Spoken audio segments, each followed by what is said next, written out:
你听说过破脂羊吗？100只羊里挑一只最肥的，把其他99只当着他的面全杀了，那只羊会活活吓死，身上的脂肪也会崩开，像裂开的网纹一样从头延伸到脚，再用最普通的法子做成菜，那滋味神仙都馋。我爸做破脂羊那天，我妈被活生生吓死了。他切开它的皮，我亲眼看见它的脂肪一条一条，一道一道，像网一样罩在肉上。蒸锅掀开的那一瞬间，我爸深吸一口气，转过头盯着我。你说还有什么能比破脂羊更肥？我爸在村里开了间羊肉馆子，村里男人有事没事就往这儿跑，眼瞅着快过年了，跑得更勤了。有人偷偷摸摸凑过来，压低声音问：周哥，今年年菜还做破脂羊不？我爸叹口气，摆摆手，哎，这菜金贵又累人，早就不做了。旁边几个男人立马围过来，七嘴八舌的夸，一瓶接一瓶的给我爸灌酒。周哥做的破脂羊，我吃一回这辈子都忘不掉。那是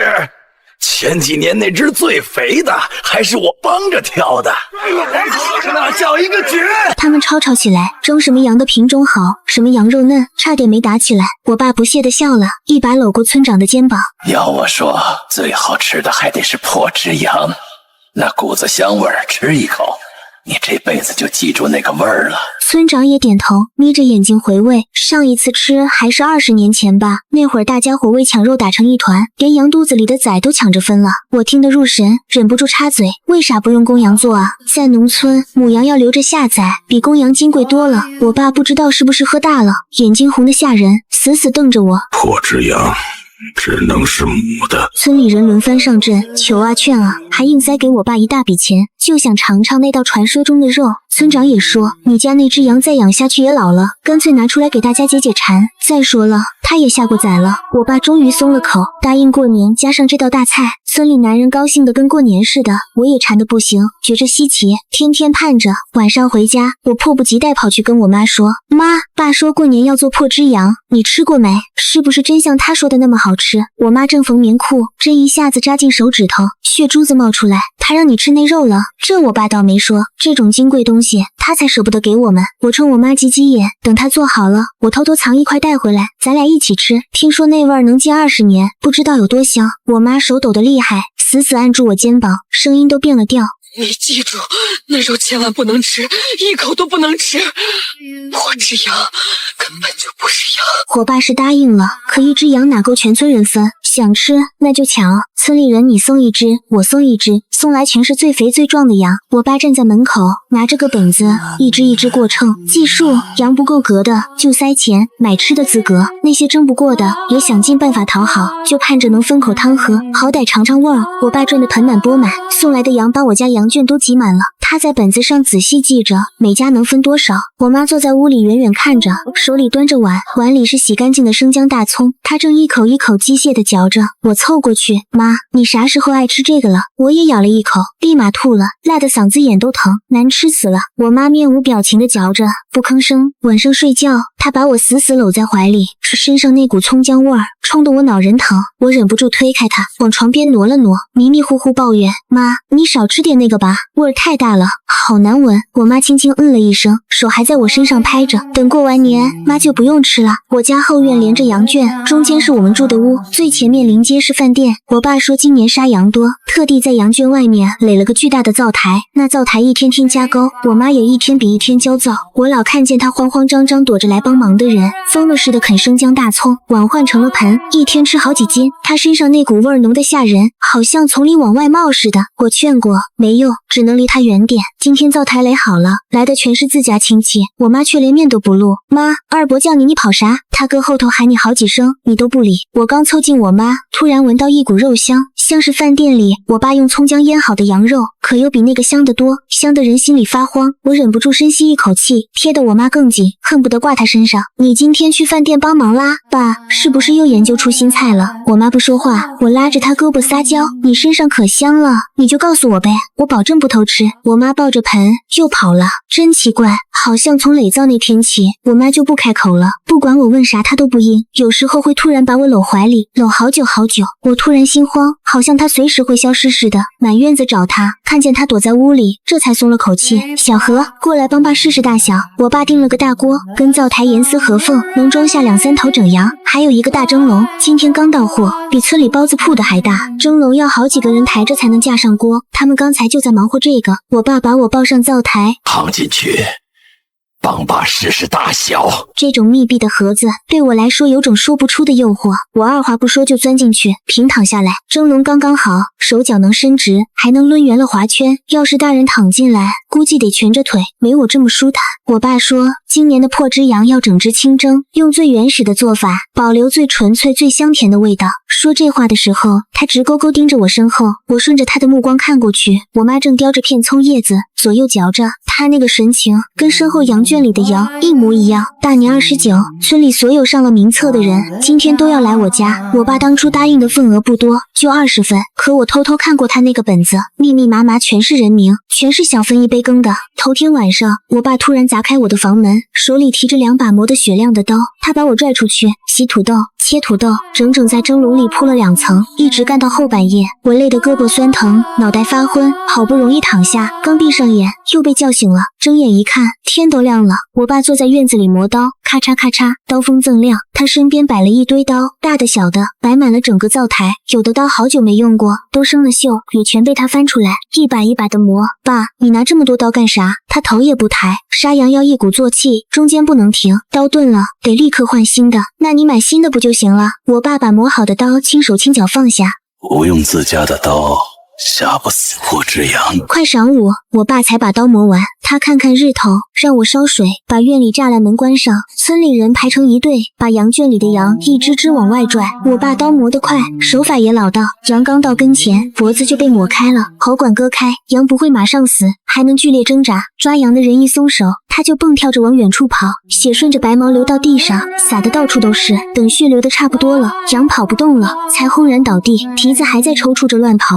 杀一只还行，可我爸要杀100只，一只还没倒下，下一只又冲出来，院子很快变成人间地狱。所有羊在这个围好的圈里疯狂蹦跳，最早倒下那些早被踩成了肉泥，又有新的倒下，再变成新的肉泥，耳边全是羊的惨叫，村里男人的大笑，我爸接连不断的数数声。我从没见过这种场面，整个人傻了，一动不会动，血溅到我脸上。有只羊朝我撞过来，把我撞翻在地，我尖叫一声，抱住头，缩在灶台边上，浑身发抖。突然有人从背后死死抱住我，一只手一下一下摸着我脑袋，是我妈。98、99，我爸的声音突然停了，周遭嘈杂的声音好像也停了。刚刚倒下的好像是最后一只羊，那我爸选定的那只是不是已经被吓死了？有没有被踩成肉泥？咩！一声凄厉的羊叫贴着耳朵响起，吓得我浑身一哆嗦。与此同时，我身上的重量消失了，压着我的我妈不见了。我猛地抬头，我爸就站在我旁边，轻轻盖上了蒸笼盖子。100，我好像从盖子缝隙里看见我妈侧躺在里面，腿伸得直直的。我疯了似的推开我爸，一把掀开刚盖好的蒸笼盖，里面躺着的不是我妈，是一只羊，没包皮，没伤口，完完整整侧躺着。我不敢相信的伸手去摸，是羊毛，还有点温热，它眼睛还睁着，瞳仁横着的，跟人完全不一样，真是羊。我刚才居然还怀疑是我妈裹了羊皮。我爸把我从灶台上拽下来，重新盖好盖子，他没骂我，反倒跟村里人解释，说我干了一夜活，没休息好。他摸着我的头，羊肉要蒸到晚上，这儿也用不上你，去好好睡一觉吧。我脑袋更昏了，可还是死死抓住他的手。我妈呢？她刚才还在这儿，怎么不见了？我爸用一种责备的眼神看我，好像我在无理取闹。你胡说什么？你妈几天前就失踪了，怎么可能在这儿？我慌得不行，拼命比划。刚才我被羊撞倒，是我妈把我护在下面，她一直抱着我，我爸把我往屋里推。傻孩子，困糊涂了，说胡话呢。村里人也跟着附和，你妈那么大个人，要在大家伙能看不见，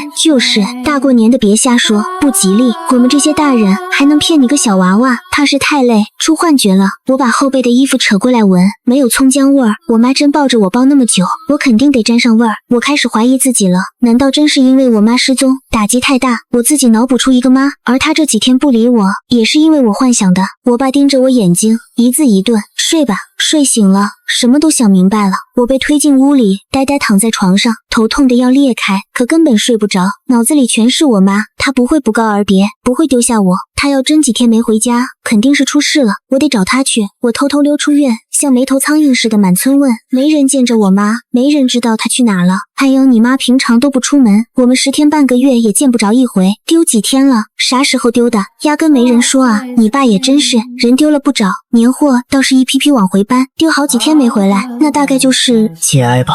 眼泪刷就下来了，我难堪的捂住脸，一股腌好的肉香钻进鼻子，像前几天从我妈身上闻到过的那个味儿。而这只手刚刚摸过蒸笼里那只羊，有个婶子过来拍我肩膀，哎呦，别哭啊，啥味儿？空气里那股香味越来越浓，好多人停下动作，我看见他们齐刷刷抬起头，贪婪地抽着鼻子，是老周家的，他们家的破只羊出锅了，我可是给他家拿了好几只羊呢，肯定有我的份儿。饿了吧？吃的名额就20个，人家一大早就去了。就是，估计肉渣都剩不下。走，羊肉吃不着，要2根骨头回来炖汤也行啊。他们全往我家跑，跟疯了的羊群似的，一拥而上。旁边的婶子紧紧护着我，我俩被撞倒在地，有人在他身上踩了好几脚。等人群散了，他还死死抱着我，谢谢婶子。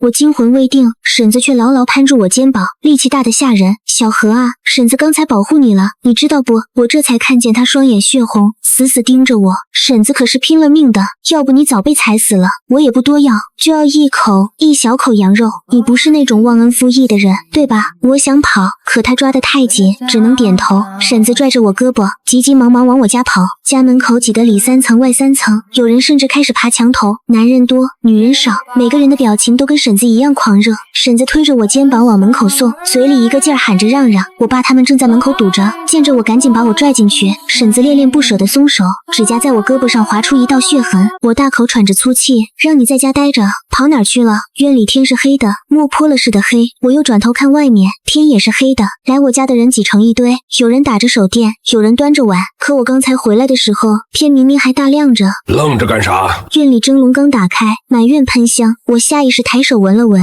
自己一模一样，整只羊还躺在里面。村长他们小心翼翼把蒸笼抬下来，我爸手里攥着家里最小的剔骨刀，从羊背后下刀，顺着脊背拉开一道口子，耳边传来皮肉撕裂的声音。我凑到最前面，眼睁睁看着我爸用手指戳进去转了几下，利索的掀开羊皮，黄色的脂肪浮在最上面，一条一条，一道一道，像一层膜，又像一张网，罩在羊肉上，整张皮剥得格外顺畅，网纹一样的脂肪遍布整只羊，从头到脚。我爸把羊皮扔在地上，我立刻转过头去，好像听见叮一声，像金属落地的声音，太轻了，跟错觉似的。我爸格外高兴，这次的羊好，脂肪匀称，裂的纹也漂亮。好些年没见过这么漂亮的了。村长他们咕嘟咕嘟咽口水，有的已经忍不住伸手想抓块肉下来尝尝。羊冒着热气，把他们手烫得缩回去，可眼睛更亮了。周哥，快点儿啊，等1天了，别折磨我们了。就是，我都想抱着羊直接啃了。羊肚子被切开，那股腌制的葱姜味儿更浓了，可它身上压根没腌过。我开始发抖，想起我妈前几天吃掉的那些葱姜，想起她身上那股散不掉的味儿，浑身发冷。羊肉一块块被分走，村长他们一人抱一块，各自缩到角落里，生怕被人抢。一边被烫得嘶哈嘶哈，一边迫不及待地啃。我爸在羊胸口下刀，给我剔下一块心头肉，其他肉都是棕色的，就这块好像没熟，还渗着血。小何，跟着爸忙1天了，辛苦，这是羊身上最好的肉，爸一直给你留着呢，快吃了，尝尝。他看我时眼睛发着光，跟婶子看我那个眼神一模一样。谢谢爸，馋好久了，今天可算吃着了。我当面把肉全塞嘴里，大口大口嚼。我爸看着我咽下去，才转过身。整只羊分得差不多了，剩下羊头和一点内脏。我爸虔诚地捧起羊头，对着羊嘴亲了一口，然后他抓住羊头上下颚，用力一掰，直接把脑袋掰成2半，一口咬掉半拉羊舌头，吧唧吧唧嚼着。他侧着身，几乎背对着我，可我没敢放松。他眼角的余光还在看我，我忍着恶心，冲我爸露出馋得不行的表情。村长他们舍不得浪费一点肉，个个吃得肚子滚圆，瘫在地上。我爸对肉好像没太大兴趣，就跟着吃了几口，脸上也没那种癫狂上瘾的神色。他跟我一样很冷静，啃过的骨头全被收回去，重新扔进大锅，跟蒸羊的水一起炖成一锅汤。我爸拿出那个本子，开始兑现承诺，每个来送羊送钱的都能分一份垫了羊油的土豆，喝1碗羊骨头汤。他早上拉着我做那锅土豆，原来是这个用处。来的人都自己带了碗，争先恐后排着队。帮过我的婶子站在最外面，流着口水。我跟爸说要帮忙，他挺高兴，碗底铺上土豆，再舀1勺羊汤，都按分量给，捐得多的吃完可以过来领根羊骨头。婶子把碗塞给我，我给她盛了满满一碗的土豆，汤就薄薄一层。她眼神怨毒地瞪着我，走远了，拿筷子一翻，又惊喜地回过头，冲我一个劲儿弯腰道谢。我爸审视的目光看过来，我奇怪地转过去，咋了，爸？我嘴里还有刚才吃羊肉留下的血。我爸摇摇头，村里的女人没资格吃这么好的东西，下次再有人来求你，你就告诉我，我们家还会有下次做羊吗？那下一只羊会是谁？锅里最后啃光的羊骨头也被人分完，所有人都很满意。我主动留下帮我爸收拾，偷偷把羊皮藏屋里，羊皮上味儿不重，不凑很近闻不着，也不怕我爸发现。我趴在羊皮上一寸寸找，终于在某个打结的毛团里摸出一把钥匙，钥匙很旧，有的地方生了锈，摸起来有点油腻。我见过这把钥匙，我爸成天带在身上，开我家后厨用的，那里我爸从来不让我进。他今天跟村长他们喝酒，醉醺醺的早睡了，现在去不是正好？我溜到我爸那屋门口，听了听，呼噜打得震天响，睡死了。厨房门锁早就生锈，我抖着手把钥匙插进去，拧开了。后厨地方很大，比我们住的屋还大，而且很干净，干净的过头了。桌上没有调味料，没有油盐酱醋，只有2个案板。我凑过去看，上面连刀切的印子都没有。我爸一直用土锅灶，厨房里整整齐齐排了4个，上面一点油垢没有，连放柴火的通道里都没烧黑的痕迹，就好像从没用过一样。角落突然传来一声羊叫，吓我一跳，这才看见角落里放着2个笼子，一个笼子里装着一个女人，肚子鼓着，瘦的皮包骨头，旁边笼子里是一只胖乎乎的羊。女人看见我，立刻扑到笼子边上，手朝我挥舞，嘴里发出的却是一声又一声羊叫。旁边的羊窝着没动，横着的眼睛时不时警惕地看我。女人急得满脸是泪，死死抓着我的手不放。我觉得她长得跟我妈有点像。你会写字吗？别急，你写给我看，我认识简单的字。她却摇头，开始比划，指指自己，又指指羊，然后做个抹脖子的动作。你是不是想说会变成羊，然后被吃掉？女人拼命点头，双手朝我拜，求我救她。我看着她隆起的肚子，看着她跟我妈相似的脸，有点不忍心。笼子都锁着，你等我，我去找个钳子来。女人用力点头，摸着肚子，脸上露出笑。我跑出门，重新把锁头挂好。再回来的时候，迎面撞上我爸，他一身酒气，牛眼死死瞪着我。你进厨房了？我举着钳子，不好意思的笑。晚上没吃饱，有点饿，叫你不应，就想自己进来找点吃的。我爸看了我一眼，伸手往兜里摸，我冷汗差点下来，钥匙还在我手里攥着呢。他动作突然顿了一下，从兜里掏出钥匙，打开门。我没敢跟进去，站在门口使劲往里探头。厨房里跟我刚才看见的完全不一样，灶台旁边是没来得及清理的陈年油垢，桌上摆着生洋葱和调料，墙体也比刚才黑了不少，还多了几件新家具，我进来是没见过的。我下意识去看角落，没有笼子，没有关在里面的女人和羊。我突然想起来，我爸跟村长他们聊天时说过，20年前做过一次破只羊，那只羊是母的，怀着崽。我刚才看见的那个女人，会不会就是那只羊？可这怎么可能？那是20年前，比我出生还早。可钥匙就在我手里，一用力就能感觉到硌手。我看见的都是真的。我爸从厨房拿了2块饼给我，让我早点回去睡觉。我还想再去看看，就看见我爸去了后院，把今天杀的羊往厨房拖。他这是在准备明天的东西，不打算睡了。我拿着饼回屋，才发现满手心都是汗。掏出钥匙一看，好像新了一点，锈渍没那么多了。自从做了破只羊，我家生意更好了，天天人来人往。怪的是，我爸做了一锅又一锅羊肉，却没开门做生意。外面的人急疯了，把门拍得砰砰响。我爸每天在里面忙到快天亮，一刻不得闲。我不明白他这么拼是为什么。爸，咱家做了这么多羊肉，为啥不开门啊？我爸眼神看着门外，那里有人正企图冲进来。吃了破只羊，7天之内不能再吃任何羊肉，要不然……他看了我一眼，突然不耐烦地摆手，反正7天后他们上门就会狂吃，得多备点货，这可是赚钱最好的时候。我直觉7天很重要，我必须再去后厨看看。我托婶子从外面帮我买了点东西，她天天守在我家门口，特盼着能看见我，指望靠我们的关系从我这儿弄点啥，她做什么都要回报，我觉得挺好。我答应她偷点家里的羊肉给她。傍晚，我拿了几个不好看的窝窝头递给我爸，满眼期待地看着他。爸，我自己做的，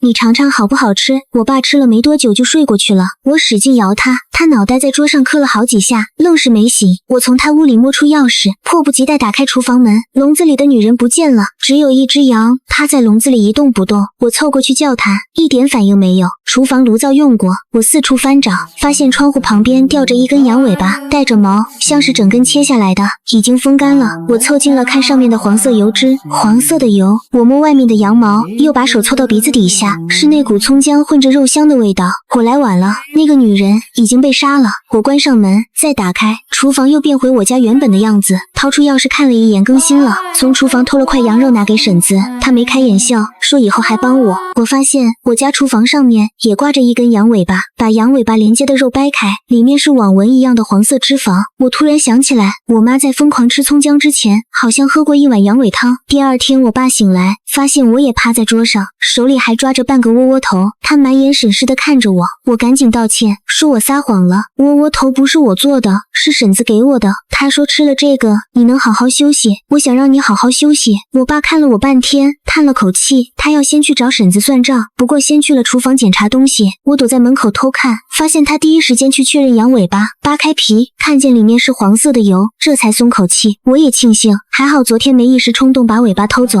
他又去检查做好的肉，掀开其中一锅，冷笑一声，有老鼠进厨房偷肉了。我浑身一抖，我爸简直是个怪物，他这2天做了20-30锅肉，我就偷了一小块，冰糖那么大点儿，让我自己去看，我都不知道是哪锅，他怎么知道的？那咋办？不是说7天不能吃羊肉吗？我爸把盖子盖上，不用管，这就是命。贪嘴，总要付出点代价。傍晚，村长给我家送来2只羊，1只公，1只母。他叹着气，最近失踪的人越来越多，今早过去，发现阿秀家没人，我看有2只羊乱跑，就牵你这儿来了。阿秀是婶子的名字，他们要是回来，再来你这儿领，不回来，就当给你家馆子添了2只。村长话头一转，笑盈盈看着我爸，你家这2天又做羊肉了，能不能先给老哥尝几口？我爸没给。村长，这规矩是20年前我爸立下的，交代我必须遵守。您放心，这次的福根我也留着呢，过几年羊长大了，我保证第一个叫您。村长这才不舍得走了。行，村里一堆事呢，我得赶紧找找阿秀他们跑哪儿去了。你说阿秀腿脚利索的，她男人瘫痪在床那么多年，怎么也跟着没影了？她轮椅可还在家放着呢。我爸把我看得格外严，不吃我给的任何东西，好在他还得睡觉。最后一天，他终于放松了警惕。我溜进厨房，里面关着一个我想不到的人，是我妈。她跪在笼子里，嘴被堵着，旁边笼子里是一只羊。我扑过去，拿掉她嘴里的布，我妈眼泪刷就下来了，嘴唇哆嗦着，隔着笼子把我抱住。她身上味儿还没变成肉香，是那股熟悉的刺鼻葱姜味儿。我也死死抱住她，泪流满面。妈，你能说话吗？我妈摇摇头，指指旁边的羊，又指指自己嗓子。我哭得更凶，她抓住我的手，一笔一画在我手心写：别吃羊，吃破只羊后7天内再吃羊肉会变成羊，让他们吃。我飞快地说，可今天是第7天了，我爸在家做了好多羊肉，把我看得死死的，他自己肯定不会吃的。我妈又写吃羊尾，对啊，羊尾巴也算破只羊的一部分，可我爸根本不让我进厨房，他对每锅肉的分量心里都有数，我怎么把羊尾加进去？我跟我妈说了前几天偷肉的事，她指着厨房灶台，在我手上写了个汤字。我摇摇头，破只羊的香味太浓，在家熬汤肯定会被我爸发现，在这儿熬可能没事，可我不敢待那么久。我妈摸摸我的头，让我拿2个碗来，她用刀把自己的血放了半碗，又从旁边羊身上放了半碗，冲我笑，手里的钥匙越来越新。我看着我妈，下次来还能见到你吗？我妈点点头，还能来几次？她没犹豫，竖起2根手指。7天一到，跟我爸说的一样，我家羊肉馆子涌进来无数人，那些提前做好的羊肉当天全被吃光，个个吃得肚子溜圆。我忙得脚不沾地，端盘子上菜全靠跑。爸，幸亏菜是提前做的，不然根本忙不过来。我爸嗯了一声，鼻子老在抽动。你闻着啥味儿没有？我也抬头仔细闻了闻，有点像前几天炖羊肉的味儿。说完又摇头，没那么香啊。爸，会不会有别家也在学咱做破只羊？我爸脸上露出不屑，他们做不出来，这羊肉只有咱家能做。他嘴上这么说，还是去厨房确认羊尾巴已经风干得很好，摸起来邦邦硬。我爸取下来，小心放进罐子里，不知道藏哪去了。第2天、第3天，生意依旧火爆。村长他们来我家，非要拉着我爸喝酒，我爸推不掉。我去后厨把留的羊肉端出来，拿锅铲翻几下盛出来，摆他们面前，看着他们一口一口吃进去。村长嘬着手指头，这羊肉味真不错，太香了。是啊，有点像前几天吃的破只羊。周哥够意思，把最好的留给我们。好兄弟，干！我看见我爸脸色变了，拿起羊肉闻了又闻，中途还起身出去一趟。我知道他是去确认羊尾巴，我悄悄跟出去。我爸一身轻松的回来，我也提着几瓶酒进了门。这回他大口大口吃起来，我也笑了。等村长他们走了，我爸晃晃脑袋进了厨房，开始做明天的羊肉。今天的羊肉是我爸亲手做的，他闻了又闻，脸上露出陶醉的表情。我眼睁睁看着他捞出一块塞进嘴里，吧唧几下，他已经完全习惯这个味儿了。这几天我反复把我妈的血加进他做的羊肉里，盼着它们变成羊，可并没有。羊血好像只能增加鲜味，让这道菜特别接近破只羊。真正的药引子还是那根羊尾巴。我爸今天做的羊肉不多，来的人却很多，差点为这锅肉打起来。他们又拿之前破只羊没吃到说事，骂我爸不厚道，光想着赚钱。我爸没办法，往锅里加满水，把羊肉戳得稀碎，每人分了一份。这回好歹有汤有肉，村里人都挺高兴。第二天我爸多做了几锅，眼睛都发着光。他最近让我进厨房了，趁他转身，我往锅里倒了点白醋，大声喊：爸，咱家老汤是不是坏了？我闻着有股酸味儿。这锅汤熬了几十年，我爸宝贝得很。他凑过来闻了闻，眉头皱起来，像是不信，又喝了一点汤，吃了口肉。坏了，真坏了！难道是天太热？之前也这么放的，怎么会？咩咩咩咩！我爸不可置信地捂住喉咙，瞪着我，他的眼睛正慢慢变红。我抄起饭勺，冲外面吆喝，一份份肉送出去，看着他们全吃干净，一个个往外走，我心里乐开了花。我爸已经开始趴着走了，我没管他，飞快回屋拿钥匙和钳子，打开厨房门，笼子里只有我妈一个人，那只羊不见了。妈看见我，脸上不是高兴，是焦急。我拿钳子开锁，她几次想拉我手，小何，你听妈说，今天不行，你改天再来。她这样子，我哪能信，哪能听？锁怎么都打不开，明明在家试过好多次，一下就能打开的，锁头上一丝裂缝都没有。我加了力气，累得气喘吁吁。我妈用力推我，急得声音都变了，快跑，别浪费时间，你还有一次机会，下次再来救妈。我苦笑，妈，你一开始就在骗我。我想明白了，每次回到同一个地方，我只能回去的更早。最开始回去，我以为那个女人已经被杀了，其实没有，羊尾还在，羊还在。第二次去，她还没被关进笼子。你也是，第一次来的时候，虽然不知道是什么时候，但你肯定已经吃了羊尾巴，开始吃葱姜，不能说话了。你跟那个女人一样，一开口就是羊叫。可这次回来，你还能说话，你才被关进来，还没来得及喝汤，对不对？我越说，我妈越摇头，她泪流满面。快走，快走啊！妈，为什么？她压低声音尖叫，都是命，都是命！门被推开，我爸站在门外，手里提着一只肥羊，意外地看着我。我把钳子扔给我妈，抓起案板上的刀就冲过去。我下了死手，我爸第一下没躲开，肚子被我划开一道口子，他一拳把我打翻在地。常年杀羊做饭，我爸力气大得很，一拳打得我鼻子冒血，钻心地疼。我妈尖叫着拿起钳子开锁，嘴里不停叫我的名字，骂我不听话。我爸一脚把我踹到门口，差点踹出厨房。我死死扒着门边，又爬回来。我妈尖叫，还有一次机会的，妈没骗你，时间更早的话，妈好好活着。我的刀被踹飞了。我爸看着我们娘俩，神色癫狂，两个臭婊子发现我的秘密了，一个都别想跑，把你们全做成羊肉。他一脚踩在我胸口，端起桌上的羊尾汤就往我嘴里灌。我妈终于从笼子里冲出来，她捡起地上的刀，狠狠划开我爸的脖子。她也是帮我爸杀过羊的。我爸手里的碗掉了，他不可置信地抬头，手捂住脖子。我妈哭着把我往门外推，我拉着她的手，忍着剧痛把她从门里拽出来，胳膊上皮开肉绽，手里的钥匙消失了，我却笑了。我赌对了，妈，在你喝这碗汤之前，你根本不会被我爸关进来。今天是第一次，我出了这个门就再也回不来了。就算你在过去活着，我也救不了你，能救你的机会只有这一次。我妈嚎啕大哭，院子里突然窜出一只羊，怒气冲冲朝我们顶过来。我妈拦住她，回头看了我一眼，好像在问，是爸，我成功了。发现羊血不能代替羊尾巴之后，我就有了别的主意。它有极其相似的味道，可以用来打烟雾弹，麻痹我爸的嗅觉味觉。在好几次草木皆兵之后，他终于放松警惕。其实我也想过，那根羊尾巴怎么才能神不知鬼不觉加进菜里，后来我选择磨成粉，